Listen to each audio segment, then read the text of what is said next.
उस वक्त आग लगने से इनका सारा सामान जल गया था ना, तो नेकलेस कहाँ से आया? क्या हो गया तुम्हें? ये कैसा सवाल है? या हो सकता है उसने ये नेकलेस उस वक्त पहना हुआ हो। मैंने तो पहने हुए नहीं देखा। वैसे तुम नसरीन से मिली ही कितनी दफ़ा हो? वो कब क्या पहनती है, कैसे पहनती है, तुम्हें कैसे मालूम होगा? देखो बैरिन, मैं तुम्हें शुरुआत से ही बता रही हूँ, वो लड़की बिल्कुल नॉर्मल नहीं है।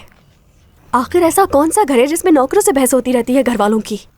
याद नहीं, कल रात ही उसने जो कुछ कहा तुम्हारे बारे में। कौन सा नौकर इस तरह की बातें करता है?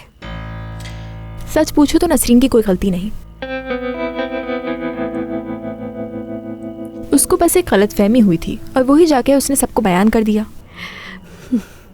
और अम्मी का तो तुम्हें पता ही है, ऑफिस पहुंच गई और अली से कहा कि मेरी बेटी से दूर रहा करो। क्या सच कह रही हो तुम ये? हाँ, ऐसा ही हुआ। अली के सामने बहुत बेइज्जती हुई। सोचो, मेरी अपनी ही माँ ने मुझे अली के सामने मुजरिम ठहरा दिया। बेवकूफ मत बनो बैरिन। देखो, अम्मी ने जो कुछ कहा वो अलग बात है, लेकिन नसरीन ऐसा नहीं कह सकती तुम्हें। जितनी जल्दी हो सके बाबा को निकालना होगा उसे।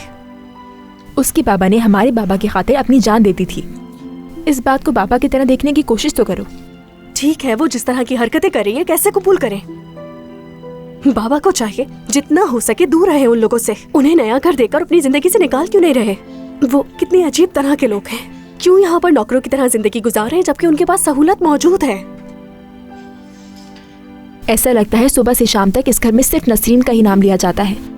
ऐसा क्यों है बैरिन? अगर वो हमारे लिए प्रॉब्लम बन चुकी तो हमें ही उसे किस तरह हल करना है। देखो, इस मामले को बहुत संजीदगी से लेना होगा। ये ना हो कि वो सर पर चढ़ जाए हमारे।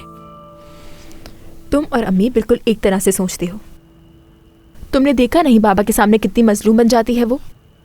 जो बात उसने मुझसे कही थी, अगर वो बात तुमसे कहती तो तुम तो जान ले रही थी उसकी। इसलिए मैंने किसी और की बजाय वो बात बाबा से की।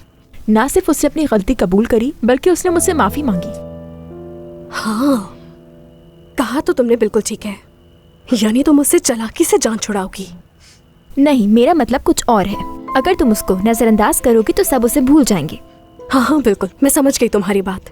यही फर्क है तुम में और मुझ में। तुम हर बात को पूरी गहराई से देखती हो और मैं फौरन गुस्से में आ जाती हूँ।